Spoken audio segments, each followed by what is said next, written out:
বেগম খালেদা জিয়ার অসুস্থতার বিষয়টি রাজনীতিতে ধীরে ধীরে গুরুত্বপূর্ণ হয়ে উঠছে বলেই ধারণা করছেন বিশ্লেষকরা। এই যেমন সরকারের দিক থেকে প্রধানমন্ত্রী শেখ হাসিনা বলেছেন যে তিনি মানবিক দিক থেকে তিনি তার ক্ষমতা কাজে লাগিয়ে বেগম জিয়াকে জেলের বাইরে রেখেছেন।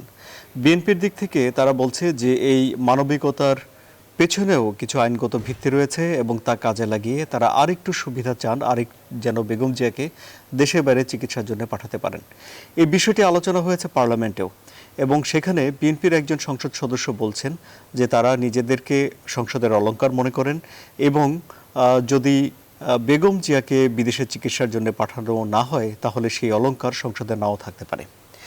তাহলে এই যে পরিস্থিতি শেষ পর্যন্ত রাজনীতিতে এর কি প্রভাব রাখছে এবং বাংলাদেশের রাজনীতিতে এখন কি হচ্ছে বেগম জিয়ার অসুস্থতা নিয়ে, তাই আমরা আলোচনা করব এই সন্ধ্যায় জনতন্ত্রে গণতন্ত্রে। আমি আনোয়ার সাদি আপনাদের সঙ্গে রয়েছি। আমাদের আমন্ত্রিত অতিথি বিএনপির বিশেষ সম্পাদক জনাব ডক্টর আসাদুজ্জামান রিপন, রয়েছেন আওয়ামী লীগের সাংগঠনিক সম্পাদক জনাব এস.এম. কামাল হোসেন এবং বাংলাদেশ জাসদের সাধারণ সম্পাদক জনাব নাজমুল হক প্রধান। আপনাদের সবাইকে স্বাগত জানাচ্ছি। আমি আলোচনা শুরু করতে চাই জনাব নাজমুল হক প্রধান আপনাকে দিয়ে। ডক্টর আসাদুজ্জামান রিপন আমাদের সঙ্গে যুক্ত এখনো হননি। আচ্ছা, আমরা একটু অপেক্ষা করি।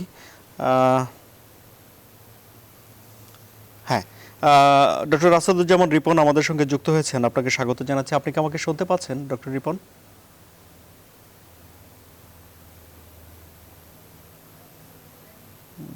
না, আমি বরং জনাব নাজমুল হক প্রধানের বিশ্লেষণ শুনে আসি। কি হচ্ছে জনাব প্রধান রাজনীতিতে?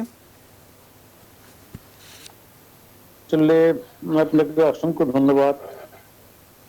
এখানটা তো বহুদিন ধরে বেগম খালেদা জিয়াকে চিকিৎসার জন্য বাইরে পাঠাবো কি পাঠাবো না, কি দেবে না, এমনি চাপানোত্তর চলছে আর কি।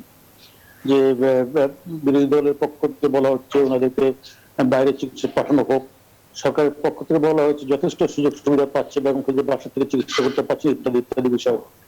একটা বিষয় খুব আমাদের পরিষ্কার মনে রাখা দরকার যে বিরোধী দলের যদি আন্দোলনের কোনো জোর না থাকে, ধার না থাকে, তাহলে বিরোধী দলের সেক্ষেত্রে আপিল করা কিছুটা ভিক্ষা চাওয়ার মতো, যে আমাদেরকে দেন আমরা বাইরে যাই, এটা একটা দৃষ্টিভঙ্গি। আর একটা হচ্ছে না, আমাদের আন্দোলনের বাইরে প্রচন্ড ক্ষোভ, প্রচন্ড ঝাল জোর আছে, তাই না? সেই জোরের কারণে আমাদেরকে বাইরে যেতে দিতে হবে। বিএনপির ক্ষেত্রে সেরকম কোনো সুযোগ নেই আন্দোলন করার ক্ষেত্রে। প্রথম তারা জামাতের সঙ্গে থেকেই তারা রাজপথে কিছুটা গরম করেছিল, জ্বালাও বড় ইত্যাদি ইত্যাদি নির্বাচনের সময়। এটা এখন খুব স্থগিত হয়ে গেছে। তাহলে এখন আলাপ আলোচনা দেন দরবারটাই প্রধান। যেমন ধরেন, আমি ইতিমধ্যে শুনলাম এখানটায় যে বিরোধী দলের পক্ষ থেকে বলা হয়েছে যে অলংকার আমরা সংসদের অলংকার হচ্ছে মানুষের সৌন্দর্য বাড়ায়। অলংকার যদি ধারণ করা হয় তাহলে মানুষের সৌন্দর্য বাড়ায়, কিন্তু অলংকার না পড়লে মানুষের সৌন্দর্যহীন হয় না, সৌন্দর্য হানি হয় না। আমি বলবো পার্লামেন্টে এখানকার বিগত কয়েক দশক ধরে, বিশেষ করে কয়েক দশক বেশি 2 ধরে পার্লামেন্ট এমন চলছে, এখানটা বিরোধী দল তেমন ভাবে নেই সরকারি ভাবে রাজনীতি বা বিরোধী দল এখানে জাতীয় পার্টি, ওদের কোনো সে নেই, কোনো ভাষ্য নেই, কোনো চিৎকার চেঁচামেচি কিছুই নেই। কিন্তু আইনগত ভাবে ওরাই যেহেতু সংখ্যাগরিষ্ঠ সদস্য, যেহেতু ওরাই বিরোধী দল। আর প্র্যাকটিক্যালি যে বিরোধী দল যেটা আছে বিএনপির বাইরে, যেটাতে সরকার প্রতিনিয়ত বিএনপির উপর হুমড়ি খাচ্ছে, বিভিন্ন বিষয়ে কথা বলছে, সরকার প্রধান থেকে শুরু করে অবকার থেকে শুরু সবাই, সেই দলটা আছে। সেই দলের কয়েকজন 4-5 জন পার্লামেন্ট মেম্বার আছে এবং দেখতে পাচ্ছি সেই 4-5 পার্লামেন্টের রোলটা খুব প্রমিনেন্ট রোল প্লে করছে তারা। তাদেরকে ধন্যবাদ যে তারা একটা পার্লামেন্টটাকে মানে গরম করার চেষ্টা করছে এবং পার্লামেন্টটাকে কার্যকরী করার চেষ্টা করছে। তো সেই ক্ষেত্রে চিকিৎসা বিষয়ে যেটা বলেছেন বিরোধী দলের পক্ষ থেকে ওখানটায়, যে আমাদের যদি নেত্রীকে যদি বাইরে যেতে না দেওয়া হয় তাহলে আমরা অলংকারটা পার্লামেন্টে থাকবেন না। তা আমি তো এই ক্ষেত্রে বলবো অলংকার না থাকলেও পার্লামেন্টের সৌন্দর্যহানি হবে না, পার্লামেন্টে চলবেই আর কি এই ক্ষেত্রে। তো বর্তমান সময়ে আসলে এই যে বেগম খালেদা জিয়ার চিকিৎসা নিয়ে যেটা হচ্ছে, এটা এটা এটা একটা রাজনৈতিক কি বলবো, বোধ পক্ষের আমি আসছি, আপনার বক্তব্য খুবই স্পষ্ট। আমি আপনার কথা সূত্র ধরে জনাব ডক্টর আসাদুজ্জামান রিপনের কাছে যেতে চাই যে বিএনপির সংসদ সদস্যরা পার্লামেন্টে যে কথা বলছেন যে তারা হয়তো পার্লামেন্ট হয়তো বিএনপিকে মিস করতে পারে, কিন্তু জনাব নাজমুল হক প্রধান বলছেন যে পার্লামেন্ট চলবে। আসলে বিএনপি কি ভাবছে বলুন তো দেখি ডক্টর রিপন। ধন্যবাদ আপনাকে। আমার কথা শোনা যাচ্ছে? জি, শুনতে পাচ্ছি। জি, আমি আসলে শুরু থেকে শুনতে পাইনি, তো আমি সবশেষে যেটা শুনলাম যে উনি অলংকার সংক্রান্ত যে উদাহরণটা টেনেছেন, আহ, আমি ঠিক ওনার মতো করে ওইভাবে বলতে চাই না।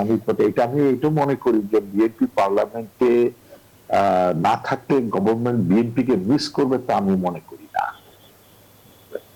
তো বিএনপি পার্লামেন্টে সংসদ সদস্যদের মধ্যে যিনি বা যারা বলেছেন যে তারা পার্লামেন্টে নাও থাকতে পারেন বা পার্লামেন্টে পদত্যাগ করতে পারেন, এই ব্যাপারে পার্টির কোনো সিদ্ধান্ত বা সংসদীয় দলের কোনো সিদ্ধান্ত আছে কিনা আমি জানি না। তবে এটাও ঠিক যে সেটা হচ্ছে যে বিএনপির যে গুটি কয়েকজন মানুষ পার্লামেন্টে আছেন, সেখান থেকে দলগুলোর প্রধান খুব সংগতভাবে বলেছেন তারা তাদের সাধ্য মতো তাদের কথা বলার চেষ্টা করেছেন, ভয়েস রেজ করেছেন, এবং উনি তাদেরকে ধন্যবাদ জানিয়েছেন। এবং এই গুটি কয়েক মানুষ যদি পার্লামেন্টে নাও থাকেন, কথা যদি নাও বলেন, বা কথা বলার সীমিত যে বিষয়টি তারা এখনো চর্চা করছেন, এটা থেকে তারা যদি বিরত থাকেন বা একটা পর্যায়ে যদি পদত্যাগ করেন, তা থেকে আসলে আদৌ কোনো সরকার কি এতে সরকার কোনো কিছু যায় আসে? কারণ সরকারে যদি যায় আসতো, তাহলে তো সরকার একটা মিনিংফুল পার্লামেন্ট করতো। হয়তো এখানে সরকার দলীয় সংসদ সদস্য যিনি আছেন তিনি বলবেন পার্লামেন্ট মিনিংফুল তো আছেই, ওনাদের ভাষায় যা বলা তাই বলবেন। কিন্তু প্রকৃতপক্ষে পার্লামেন্টে যেভাবে পলিটিক্যাল পার্টির রিপ্রেজেন্টেশন থাকা দরকার, জনগণের রিপ্রেজেন্টেশন থাকা দরকার, জনগণের কথাগুলো আলোচিত হওয়ার কথা, সেই আলোচনাগুলো যখন পার্লামেন্টে উচ্চারিত হয় না, তখন পার্লামেন্ট আসলে সত্যি সত্যি আপনার মিনিংফুল হয় না। যেমন গতকালকে আমি যদি এইভাবে বলি, গতকালকে সরকার প্রধান, আওয়ামী লীগ সভানেত্রী সরকার প্রধান হিসেবে বা আওয়ামী লীগ সভানেত্রী হিসেবে হোয়াটএভার, তিনি সংবাদ সম্মেলনে জ্বালানি তেলের ভর্তুকি প্রসঙ্গে যে কথাগুলো বলেছেন, যে 26,000 কোটি টাকার মতো সরকার জ্বালানি তেলের ভর্তুকি দেন, এবং সরকার আর কত ভর্তুকি দিতে পারে। এখন কত যে সরকার ভর্তুকি জ্বালানি খাতে দিচ্ছেন, এই ক্ষেত্রে পার্লামেন্টে অধিবেশন পরবর্তীতে নিশ্চয়ই বিরোধী দলের যারা আছেন তারা কথা বলবেন। আমরা জানি যে বাংলাদেশে বর্তমানে যত যত ইউনিট বিদ্যুৎ উৎপাদন হচ্ছে, যত মেগাওয়াট বিদ্যুৎ উৎপাদন হচ্ছে, আসলে আমাদের তত মেগাওয়াট বিদ্যুতের আপাতত কোনো প্রয়োজন নেই। আমাদের প্রয়োজনের অলমোস্ট প্রায় মোর দেন আপনার ডাবল উৎপাদন হচ্ছে এখন। তো এই যে বিদ্যুৎ এমন একটা জিনিস যেটাকে কোল্ড স্টোরে রাখার মতো কোনো বিষয় না, এটাকে সঞ্চয় করার কোনো বিষয় না। আজকে আপনি উৎপাদন হচ্ছে, ব্যবহার না করলে এটা জাস্ট সিম্পলি এটা ওয়েস্ট হয়ে যাবে, ড্রেন আউট হয়ে যাবে। কিন্তু এই যে কুইক রেন্টাল এবং রেন্টাল পাওয়ার প্লান্টের মাধ্যমে সরকার বিনা টেন্ডারে, উইদাউট কম্পিটিশনে যে কোম্পানিগুলোকে আপনার এই এই বিদ্যুৎ উৎপাদনের দায়িত্বগুলো দিয়েছে, এবং এই বিদ্যুৎ কোম্পানিগুলো আপনার ক্যাপাসিটি করতে পারছে না, কি বলে আমাদের যা চাহিদা বা তাদের যে ক্যাপাসিটি, সেটা তারা ডেলিভারি করতে পারছেন না। অর্থাৎ প্রয়োজন নেই সরকারের। ডেসপাইট দ্যাট বিদ্যুৎ উন্নয়ন বোর্ড তাদেরকে টাকা দিচ্ছেন, এবং প্রতি বছরে মোর দেন 10,000 কোটি টাকা এদেরকে দিতে হয়। এই যে কথাগুলো বিরোধী দলে রেজ করার কথা। জি, একটা ছোট্ট প্রশ্ন করি। সরকার যে কুইক রেন্টাল দিল বিদ্যুৎ উৎপাদন করার জন্য, সেটি কি বিদ্যুতের চাহিদা পূরণ হওয়ার পরে অতিরিক্ত বিদ্যুতের জন্য এসব অনুমতি দিয়েছে, নাকি দেশে ক্রাইসিস যখন ছিল তাৎক্ষণিকভাবে তা মোকাবেলা করার জন্য টেন্ডার ছাড়াই কুইক রেন্টাল করেছে? কুইক রেন্টালের সংজ্ঞাটা তাৎক্ষণিকভাবে প্রয়োজন মেটানোর জন্যই। কিন্তু যখন আমার চাহিদা পূরণ হয়ে যায় বিদ্যুতের জন্য, আপনার যারা জ্বালানি বিশেষজ্ঞ তারা কিন্তু বিভিন্ন সময় একটি বক্তব্য দিয়েছেন, সেটা হচ্ছে একটা জ্বালানি নীতি থাকতে হবে, যে বর্তমান আমার কতটুকু প্রয়োজন, আগামী 5 বছর আমার কতটুকু প্রয়োজন, আগামী বছরে কতটুকু প্রয়োজন, আমার শিল্প কতটুকু সম্প্রসারিত হচ্ছে, সেখানে আমাদের চাহিদাটা কিভাবে অ্যাডজাস্ট হবে।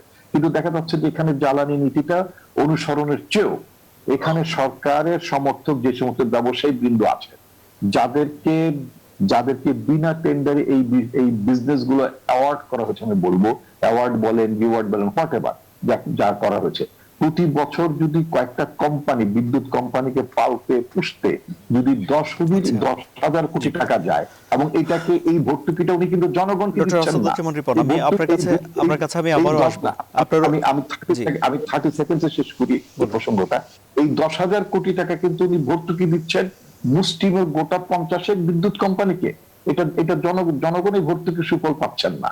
অন দা আদার হ্যান্ড আপনার দেখবেন এলএনজি আমদানি হচ্ছে, অন্যান্য বিকল্প জ্বালানি আমদানি হচ্ছে, সেখানে দিনের পর দিন আপনার মানে হঠাৎ করে আপনার আমি আমি আপনার কাছে আসবো। এই অভিযোগ গুরুতর ডক্টর রিপন, আপনার অভিযোগ নিয়ে আমি জনাব এস এম কামাল হোসেনের কাছে যেতে চাই।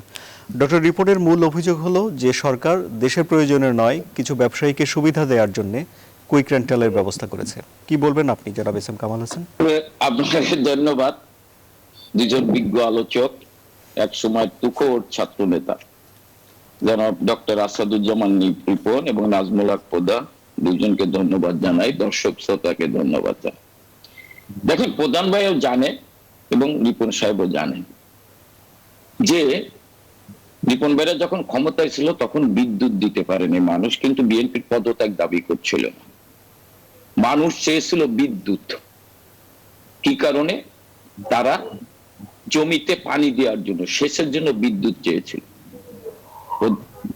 বিদ্যুৎ দিতে পারেননি, মানুষকে বুলেট উপহার দিয়েছিলেন এবং 21 জন লোক চাঁপাই নবাবগঞ্জে তাদেরকে গুলি করে হত্যা করেছিল সাধারণ কৃষককে।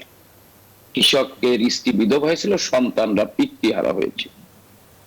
এই ধারাবাহিকতা বিএনপি 5টি বছর ক্ষমতায় ছিল, এইটা ছিল। এবং 2001 সাল থেকে 2006 সাল বিএনপি রাষ্ট্রীয় ক্ষমতায় ছিল। 1 মেগাওয়াট বিদ্যুৎ উৎপাদন করছে বলে আমার মনে হয় না, বরং এই বিদ্যুৎ খাতে হাজার হাজার কোটি টাকার বাজেট হয়েছে। সেই টাকা কোথায় গিয়েছেন এটা বিভিন্ন পত্র পত্রিকায় আসছে। জননেত্রী শেখ হাসিনা যখন 2008 সালে জনগণের রায় নিয়ে 2009 সালে প্রধানমন্ত্রী হিসেবে শপথ নিয়ে দেশ পরিচালনার দায়িত্ব নিলে, তখন মানুষের এই বিদ্যুতের চাহিদা মিটানোর জন্য তাৎক্ষণিকভাবে এই কুইক রেন্টাল বিদ্যুতের উনি চালু করলেন, মানুষের চাহিদা মেটানোর জন্য। এবং যারা পেয়েছেন তারা কিন্তু বিএনপির আমলেও ব্যবসা করেছেন। যদি নাম শুনতে চান আমি এক এক করে নাম বলতে পারি। 1/11-তে তাদের নামেও অনেকে নামটা বলেন। আচ্ছা, এই যে করিম সাহেব, কোনটা বিদ্যুৎ কোন করিম সাহেব? আরে করিম সাহেব ব্রাহ্মণবাড়িয়া বাড়ি, জানি একটা ব্যাংকের মালিক ছিল। আপনার পুরো নামটা আমি ভাই আমার মনে নাই। করিম সাহেব আমি বলি, আওয়ামী লীগের এমপির ভাই বলতে পারেন, কিন্তু উনার নামে হাওয়া ভবনের সাথে জড়িত ছিল। এটা এই প্রধান সাহেব যদি না বলে তাহলে আমি বললাম যে না, আমি তো স্বীকার করলাম যে উনার ভাই আওয়ামী লীগের এমপি, কিন্তু উনার নাম হাওয়া ভবনের সাথে জড়িত ছিল। উনিও এই আমলে বিদ্যুৎ পাইছে। ঠিক আছে, কোনো ব্যবসায়ীকে দেওয়ার জন্য না, জনগণ যাতে বিদ্যুৎ পায়। আজকে বাংলাদেশে ঘরে ঘরে বিদ্যুৎ, সেই বিদ্যুতের চাহিদা মেটানোর জন্য, এবং বিদ্যুতের সাথে কিন্তু সবকিছুই জড়িত। আজকে দেখেন কৃষকের উৎপাদন বৃদ্ধি পাচ্ছে, আজকে খাদ্যশস্য বৃদ্ধি পাচ্ছে, সবকিছুর মূলে কিন্তু বিদ্যুৎ। জননেত্রী শেখ হাসিনা মানুষের জন্য এই কুইক রেন্টাল চালু করেছিলেন, ব্যবসায়ীদের জন্য না। ব্যবসায়ীদের জন্য রিপন ভাইরা করতে পারে।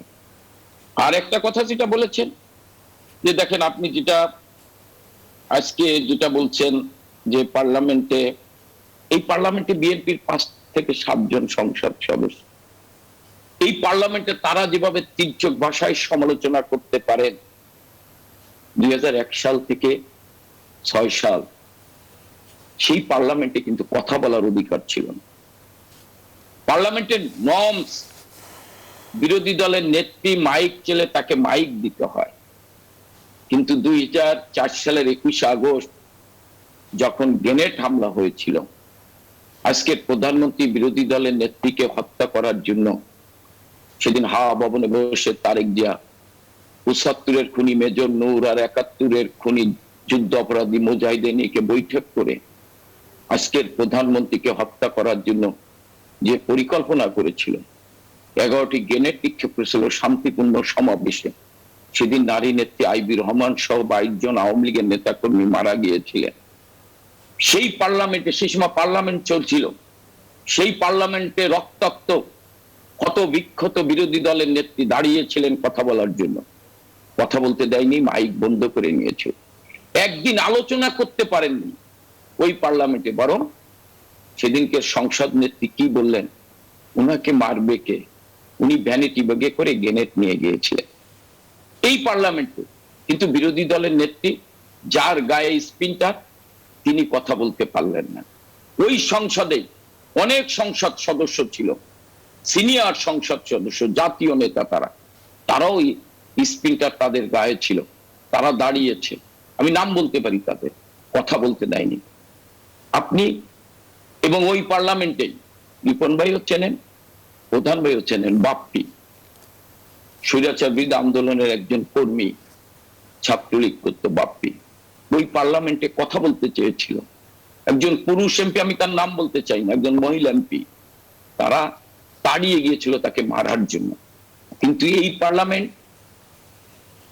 যদিও বলেন যে এই পার্লামেন্ট উত্তাপ নাই, তারপরে এই পার্লামেন্টে কিন্তু এই 7 জন এমপি যে তির্যক ভাষায় কথা বলে, সরকারি দলের সংসদ সদস্যরা কিন্তু তাদের দিকে তাড়িয়ে যায়, তাদের কথা বলার সুযোগ দেন, সময় চাইলে সময় বাড়িয়ে দেন স্পিকার।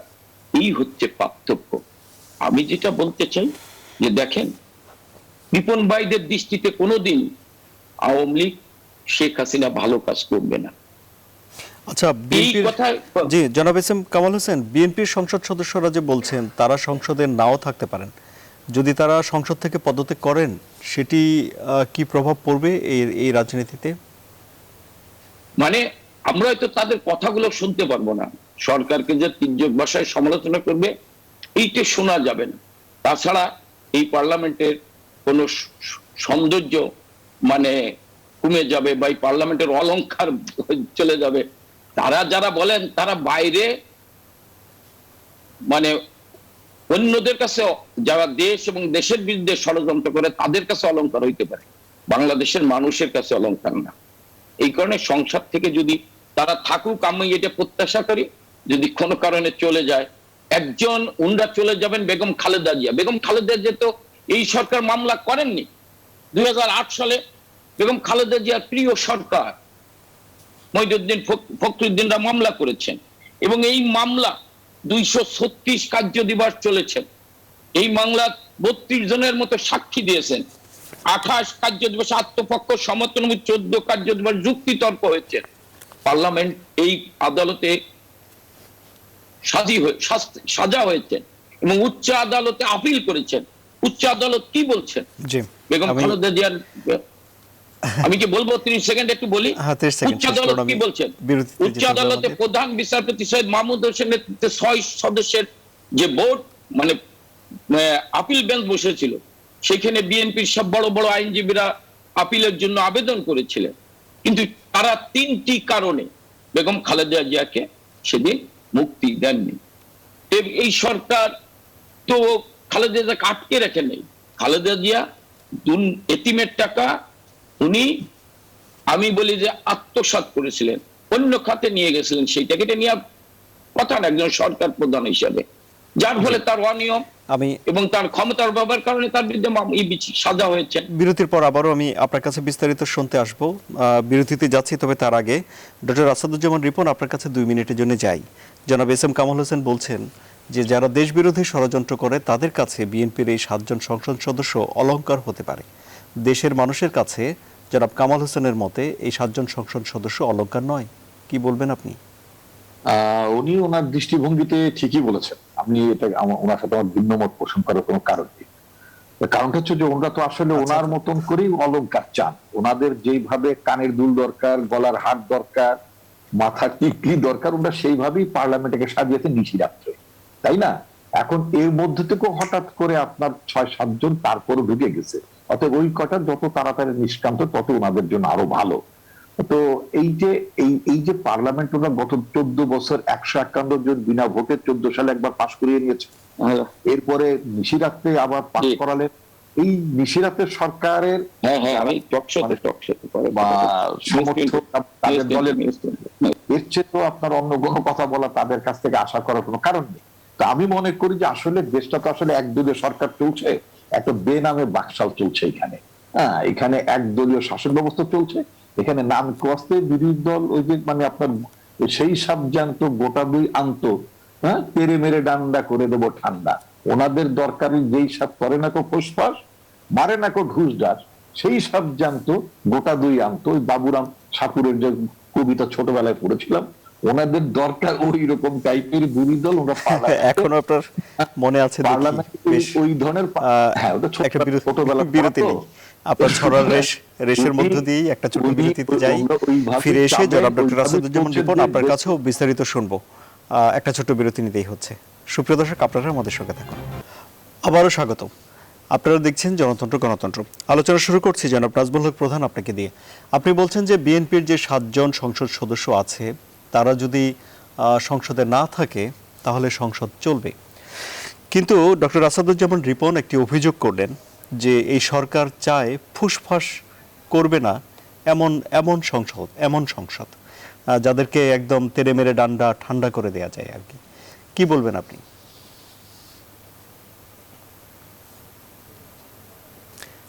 শোনা যাচ্ছে না? যাচ্ছে এখন? হ্যাঁ, শোনা যায়। শোনা যাচ্ছে? বলেন। হ্যাঁ, বলেন। হ্যাঁ, বলুন। এটা তো কন্টেস্টের কিছু নেই। আসলে বিগত সময় থেকে আমাদের পার্লামেন্ট নির্বাচনটা বিভ্রান্ত হয়েছে।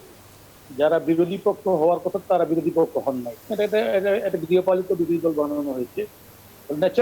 ন্যাচারালি এখানটায় রিপন সাহেবের কথা শোনার জন্য এই পার্লামেন্টে, তাই না, এই পার্লামেন্টে কেউ রাজি না। কেউ হ্যাঁ সরকারের পক্ষই বলুন, অন্যরাই বলুন। আর রিপন সাহেবরাও এখানটায় যেমন ধরেন যে নির্বাচন বর্জন করে, নির্বাচন এক সময় না করে, তাই না, আমরা মনে করছি কিছুটা করে ফেলবেন, সেটাও করতে পারেন নাই। ন্যাচারালি এখন রিপন সাহেবরা এখন সরকারের দয়ার উপরেই পার্লামেন্টে আসে। সরকার এটা এটা একটা এক ধরনের দয়া আর কি, যে আহ্বানটা যদি না দেন তো আমাদেরকে চলে যেতে হবে, যাবেন না, তাই না। কারণ 5টা সিট পাওয়ার পরে যখন পার্লামেন্টে ঢুকেছেন, তাই না, তখন সিট না থাকলেও পার্লামেন্টেই থাকবেন, ওনাদের কিছু করার নেই। আর ফলে এই অভিমান রাগ এটার মধ্য দিয়ে থাকতে হবে। আমি যে বিষয়টা বলতে চাই এখানটায়, যেটা কথা উঠছিল এর আগে, সেটা হচ্ছে যে হ্যাঁ, বর্তমান প্রধানমন্ত্রী বঙ্গবন্ধু শেখ হাসিনা যে সময়ে আমাদের এই যে কুইক রেন্টালের সিদ্ধান্ত নিয়েছিলেন, এটা যৌক্তিক ছিল, এবং সেই সময়টাকে ইম্পিউনিটিও দেওয়া হয়েছে এটাকে, এবং সেই সময়টা করে আমাদের এক্সপোর্ট, আমাদের সামগ্রিক বিষয়গুলি থেমে নেই, বরঞ্চ লাভ হয়েছে। কিন্তু পরবর্তীকালে এটা এখন যেটাকে সময় বর্ধিত করা হয়েছে, এই বর্ধিত করার কোনো প্রয়োজন নাই। এগুলি সব টাইম এক্সটেন্ড করা হয়েছে। এগুলি নির্দিষ্ট মেয়াদের জন্য ছিল, এগুলি হ্যাঁ কুইক রেন্টাল, কিন্তু এখন ওদের মনোরঞ্জন করার জন্য ওদেরকে অতিরিক্ত সময় দেওয়া হয়েছে। যেটা বলছে রিপন সাহেব, যে হ্যাঁ অতিরিক্ত বিদ্যুৎ প্রোডাকশন হওয়ার পরেও এই কুইক রেন্টাল থেকে কেন অতিরিক্ত সময় দেওয়া হলো? আমি মনে করি কুইক রেন্টালদের আর সময় দেওয়ার কোনো প্রয়োজন নেই। এটা হচ্ছে সরকারের বৈষয়িক স্বার্থের কারণে, অথবা কারো বৈষয়িক স্বার্থের কারণে এটা দেওয়া হয়েছে তাদেরকে অতিরিক্ত সময়, বর্ধিত সময়। এই বর্ধিত সময়ের কোনো প্রয়োজন ছিল না, কারণ তারা যখন কুইক রেন্টাল নিয়ে আসছে ওই নির্দিষ্ট সময়ের মধ্যে সরকার তাদেরকে যথেষ্ট ছাড় দিয়েছে। এটা আমি কোনো মামলা কিছু করা যাবে না, ছাড় দিয়েছে, দেশ জাতীয় উপকৃত হয়েছে, আমাদের এক্সপোর্টটা সচল ছিল, কোনো অসুবিধা হয় না। কিন্তু এরপরে এদেরকে অতিরিক্ত সময় দেওয়ার কোনো যৌক্তিক কারণ ছিল না, যেটা এখন দেওয়া হয়েছে। আমি সেই জায়গাটাই বলতে চাই। আর একটা বিষয় হচ্ছে এখানটা বাংলাদেশে প্র্যাকটিক্যালি এটা ঠিক আমাদের 75-এর পরে, মানে বঙ্গবন্ধুকে সপরিবার হত্যা করার পরে আমাদের রাজনীতির ধারাটা ভিন্ন জায়গায় চলে গেছিল। বিএনপি সেই জায়গায়, বিএনপি যাদের সঙ্গে ঘর বেঁধেছিল যে শক্তির সঙ্গে, সেই শক্তি আসলে এখানটা 75-এর খুনি ছিল, 71-এর খুনিও ছিল। বিএনপি এই জায়গাটা পরিষ্কার করে নাই। যেহেতু করে নাই, ফলে বিএনপি গোলমালে গণতন্ত্রের কথা বললো, আসলে বিএনপি গণতান্ত্রিক শক্তি কিনা এই প্রশ্ন দেশবাসীর সামনে ছিল, আমাদের সামনে ছিল। এটা ঠিক আমার যেটা বলছে। আমরা বঙ্গবন্ধু কন্যা শেখ হাসিনার গ্র্যান্ড হামলা হওয়ার পরে, তিনি প্রকাশিত বালক এত লোক মারা যাওয়ার পরে সরকারের পক্ষ থেকে একটা হাস্যরস কৌতুক ছিল জর্জ মিয়ার নাটক। সরকারের পক্ষ থেকে এই যে ভুলটা, এই যে খারাপটা, এটা এখনো বিএনপির পক্ষ থেকে বলা হয় না। এবং বঙ্গবন্ধু কন্যার অনেকগুলি প্রচেষ্টা হয়েছে, এটাও সত্য। তাহলে গণতন্ত্রের কথা যারা বলবে, মুক্তিযুদ্ধের কথা যারা বলবে, তাই না, তাদেরকে তো এই বিষয়গুলি পরিষ্কার করতে হবে। আজকে বিএনপি আমরা চাই না বাংলাদেশ যেভাবে চলুক, আমরা চাই সামনে একটা সুন্দর নির্বাচন হোক। আমরা চাই না বর্তমান সময়ে যেভাবে নির্বাচন হচ্ছে, লোকাল পরিষদ থেকে শুরু করে সমস্ত জায়গায় এই নির্বাচন বাংলাদেশে বারবার দেখুন জনগণ, এবং এই নির্বাচনে সহিংসতা বাড়বে, তিক্ততা বাড়বে, জনগণের যৌক্তিক প্রতিনিধি নির্বাচিত হবে না, পার্লামেন্টে আসবে না, আমরা জানি। সেই কারণে আমরা চাই দেশে ভালো নির্বাচন। তার আগে আমরা চাই আমাদের রাজনৈতিক শক্তি যেগুলি আছে মাঠে, তাই না, বিএনপি বলেন, আওয়ামী লীগ বলেন, তাই না, জাতীয় পার্টি বলেন, এই খারাপ শক্তিগুলির সঙ্গে আমাদের সম্পর্ক ছিন্ন করতে। যেমন ধরুন আজকে বললি, আজকে বিএনপি খুব বেশি করে দায়ী করছে বর্তমান সরকার, যে ওরা এগুলি করছে। এরশাদ সাহেব তো এখানটায় ফ্রিডম পার্টির মতো পার্টিকে বৈধতা দিয়েছে, রাজনীতির সুযোগ করে দিয়েছে, সেই ফ্রিডম পার্টিকে পার্লামেন্টে নিয়ে গেছে।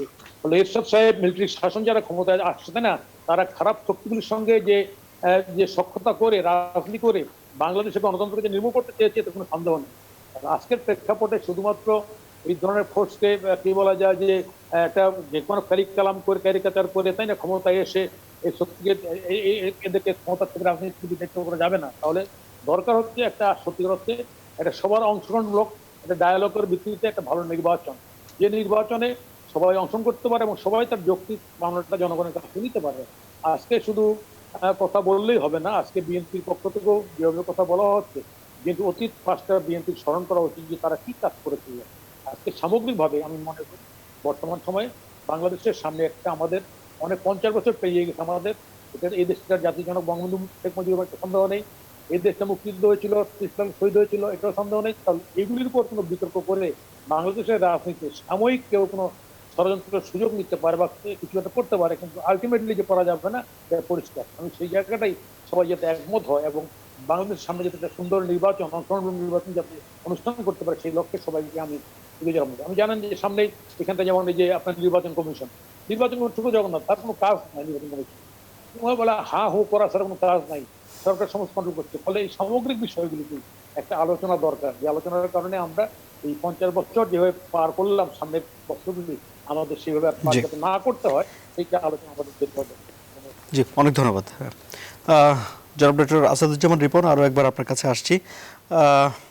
জনাব নাজমুল হক প্রধান বলছেন যে সব দলের ঐক্যমতের ভিত্তিতে বা আলোচনার ভিত্তিতে একটা নির্বাচনী পরিবেশ বা একটা সুন্দর নির্বাচন হওয়া দরকার, কিন্তু বিএনপির নেতারা এখন যা বলছেন যে তারা এই সরকারের অধীনে নির্বাচনে যেতেই চান না এবং নির্বাচন নিয়ে এই সরকারের সঙ্গে কোনো আলাপ আলোচনাও করতে চান না।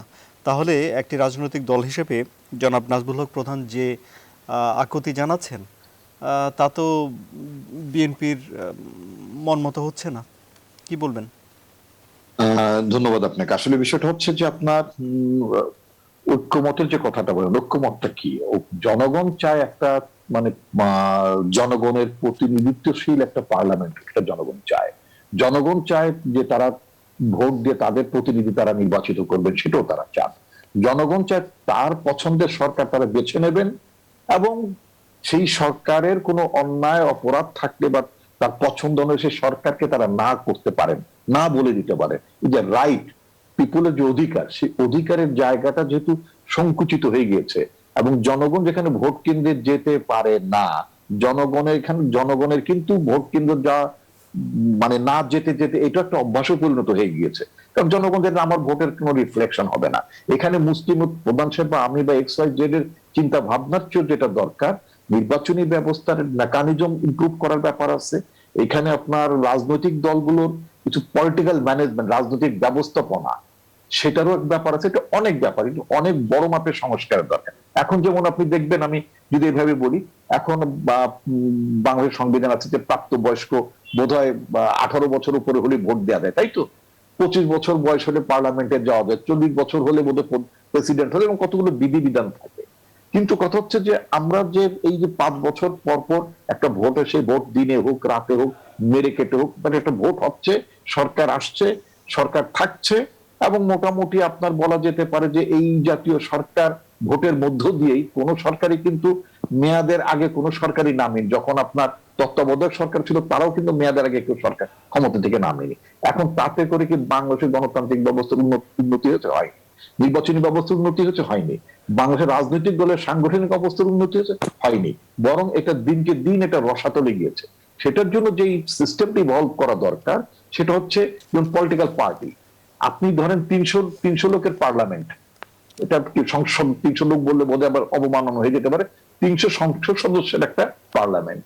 আচ্ছা, তো 300 সংসদ সদস্য মধ্যে যদি 270 জন বা মেজরিটি পিপুল, অথবা একটা বড় সংখ্যক লোক যদি উপযুক্ত শিক্ষিত না থাকেন, চরিত্রবান যদি না হন, দুর্বৃত্ত পরায়ণ মানে আচরণ মুক্ত না হন, ইত্যাদি, অল ব্যাড ভাইসেস, মানে যত মন্দ দিকগুলো আছে, এই দিকগুলোর বিষয়গুলো যদি বেশি থাকে, তাহলে আপনি পার্লামেন্টে যে 40 জনের ক্যাবিনেট করবেন বা 50 জনের ক্যাবিনেট করবেন, সেখানে আপনি ভালো লোক পাবেন না। তো সুতরাং মনোনয়নের ক্ষেত্রেও রাজনৈতিক দলগুলোকে চিন্তা করতে হবে যে আমার দেশ চালাইতে হবে, মন্ত্রণালয় চালাতে হবে, অন্তত গোটা 50 লোক মন্ত্রী বানাবো, এটা পঞ্চগড়ের কোটা বা আমার বাড়ি মুন্সিগঞ্জের কোটা বা আপনার কামাল সাহেবের বাড়ি গোপালগঞ্জের কোটায় মানে আপনার নমিনেশনের বিষয় না। বিষয়টা হচ্ছে ভালো লোকজন যাতে পার্লামেন্টে আসতে পারে, রাজনৈতিক দলগুলো ওই চিন্তা ভাবনা থাকা দরকার। কিন্তু বর্তমান যে নির্বাচনী ব্যবস্থা আছে, এই নির্বাচনী ব্যবস্থায় আপনার সেই অর্থে আপনার একটা ভালো ক্যাবিনেট প্রেজেন্ট করার মতন কিন্তু অবস্থা রাজনৈতিক দলগুলো থাকছে না। তো সেটার জন্য নির্বাচনী ব্যবস্থা একটা বড় মাপের পরিবর্তন দরকার। যেটা আমেরিকায় যেমন আপনার দেখবেন যে ওখানে আপনার একটা প্রাইমারি ইলেকশন হয়, সেখানে যার যার রাজনৈতিক দল তৃণমূল পর্যায়ে তারা কিন্তু সেখানে ভোট দিয়ে তাদের প্রতিনিধি পাঠায়, এবং সেখানকার লোকাল ইলেকশন কমিশন বা ওরা ইলেকশন বোর্ড বলে, তারা সেখানে ডিক্লেয়ার করে যে অফিসিয়ালি প্রাইমারি ক্যান্ডিডেট হচ্ছে উনি। আবার এবার যেমন কামাল সাহেব একটু পরেই বলবেন যেন আমরা তো তৃণমূলে দেই। এই এখন আপনি দেখবেন যে টিভি সাক্ষাৎকার দিয়ে বলতেছে, মানে মাইকে, মানে কি বলে, আপনার কি বলেন এটাকে, ধরে বলে এটা সামনে এসে বলতেছেন, সাক্ষাৎকারে বলতেছেন যে উপরে পয়সা খেয়ে, মানে কামাল সাহেবদের নাম ধরে না, বলে উপরে পয়সা খেয়ে কিনে নিয়েছে নমিনেশন নাকি, এই জন্য ডুবাই দিছি। মানে কি ডুবাই দিছে? নিজের দলের মার্কার নৌকা ডুবাই দিছে। তো এই যে একটা বিশৃঙ্খলা তৃণমূল পর্যায়ে গেছে। জামালপুরে কালকে দেখলাম দুটো উপজেলায় তারা সিদ্ধান্ত নিয়েছে মিটিং করে, ওখানকার মানে আপনার মানে সাংগঠনিক নেতৃত্ব, জেলার নেতৃত্ব উপস্থিত ছিলেন, সিদ্ধান্ত নিয়েছেন তারা মার্কা ইলেকশন করবেন না, কারণ মার্কার আর ডিসিপ্লিন রাখা যাচ্ছে না, কত আর বহিষ্কার করবেন, মানে দলের মধ্যে কোন্দল, নানা রকম পরিস্থিতি। এই কথাটি আমি যখন আমার পার্টির মুখপাত্র ছিলাম তখন কিন্তু আমি দলের পক্ষে বলেছিলাম যে এই মার্কার ইলেকশন বাংলাদেশের জন্য উপযোগী না। এইখানে শেখ হাসিনা চেয়েছিলেন ঘরে ঘরে নৌকা পৌঁছে দেবেন, চাইছিলেন ইউনিয়ন পরিষদ পর্যন্ত যদি নৌকা হয়, ঘরে ঘরে নৌকার হ্যান্ডবিল দেবে, নৌকার স্লিপ যাবে, ঘরে ঘরে নৌকা চলে যাবে। কিন্তু এখন নৌকা পৌঁছে যাওয়ার জায়গায় ঘরে ঘরে নৌকা এখন পৌঁছে যাচ্ছে। এইটা এখন আসছে জি জনাব এস এম কামাল হোসেন, আওয়ামী লীগের লোকজনই নৌকা ডুবিয়ে দিচ্ছে আর ঘরে ঘরে নৌকা পচে যাচ্ছে বলছেন ডক্টর আসাদুজ্জামান রিপন, কি বলবেন আপনি? যে শেখ হাসিনার উদ্দেশ্য ঘরে ঘরে নৌকা পৌঁছে দেয়, নৌকে কোনো সামরিক শাসকের পকেট থেকে বের হয়ে আসেনি। হ্যাঁ, সামরিক শাসকের দ্বিতীয় জন্ম হয়েছে নৌকা। আমি আমার কথা শোনেন, আপনি ওই যে যেটা কইলেন না, যেটা কইছে যে 38 অনুচ্ছেদে সাম্প্রদায়িক রাজনীতি নিষিদ্ধ ছিল, আপনার নেতা জিয়াউর রহমান ওই 38 অনুচ্ছেদকে বুটের তলায় পিষ্ট করে দ্বিতীয় অধ্যাদেশ দিয়ে উনি তথাকথিত বহু দলের গণতন্ত্রের নামে নিজ রাজনৈতিক দল করার লক্ষ্যে উনি সাম্প্রদায়িক শক্তি, গোলাম আজম, জামাত, যুদ্ধ অপরাধী, মুসলিম লীগারদের রাজনীতি সংবিধানে লেখা রিপন সাহেব, আপনি একজন শিক্ষিত লোক, আমার কথা অনুচ্ছেদে উল্লেখ করে অনুচ্ছেদে উল্লেখ করা আছে জিয়াউর রহমান সেই দিন সাম্প্রদায়িক শক্তিকে রাজনীতি করার সুযোগ দিয়েছে। আর আপনি আওয়ামী লীগের আপনি চতুর্থ সংশোধনী বাতিলের সঙ্গে সঙ্গে ওই ধারা বিলুপ্তি হওয়ার মধ্যে দিয়ে তখন আবার পূর্ব অবস্থায় সমস্ত রাজনৈতিক দল চলে গিয়েছিলেন। চতুর্থ সংসদ বাতিলের খালি আপনার নেতা রাষ্ট্রপতি শাসিত সরকার রক্ষা রেখেছিলেন। আপনি যে কথা বলেছেন, এই নৌকা কোনো সামরিক শাসকের পকেট থেকে বের হয়ে আসেনি। এই নৌকা 54 সালের নৌকা, এই নৌকা 56 সালের নৌকা, এই নৌকা 70-এ মানুষের ঘরে ঘরে গিয়েছেন, এই নৌকা 96 সালে মানুষের ঘরে ঘরে গিয়েছেন। আপনারা যদি নির্বাচন কমিশনে গিয়ে বলতেন আমরা দলীয় প্রতীকে নির্বাচন করব না, তাহলে সকল রাজনৈতিক দলকে ডেকে বলেছিলেন আপনাদের কাছ থেকে জনগণ মুখ ফিরে নিয়ে গেছে, আপনারা নির্বাচন করবেন। হ্যাঁ, প্রধান ভাই যেটা কইছেন যে সবার সাথে আলোচনা করে একটি গ্রহণযোগ্য নির্বাচন, আমি এটা ডিফার করি না, আমি মনে করি প্রস্তাবটা ঠিক।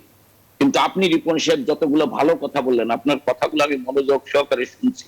আপনার তো নিজের একটা দল করা উচিত ছিল, বিএনপির মতো দলের নেতা হওয়া উচিত ছিল না, কারণ আপনার নেতা 79-এর পার্লামেন্টে কাউকে কথা বলতে দেয়নি। 207 সেদিনকে বিরোধী দলের নেতা সুরঞ্জিত সেনগুপ্ত আওয়ামী লীগ করতেন না, উনি সংসদে দাঁড়িয়ে বলেছিলেন, জনাব এস এম কামাল হোসেন উনি তো বলছেন যে আপনাদের সরকার টেনে মেরে ডান্ডা করে দেয়। দাঁড়ান আমার কথা শেষ করতে দেন, ওই কথারই উত্তর দিচ্ছি। 2079-এর পার্লামেন্টে সুরঞ্জিত সেনগুপ্ত দাঁড়িয়ে বলেছিলেন, মাননীয় স্পিকার, পৃথিবীর সবচেয়ে জঘন্যতম আইন পাশ করলেন, নারী হত্যার বিচার হবে না, শিশু হত্যার বিচার হবে না, আমাদের আলোচনা করতে দিলেন না, 207-এর বলে একদিন 7 জনও খুঁজে পাওয়া যাবে না।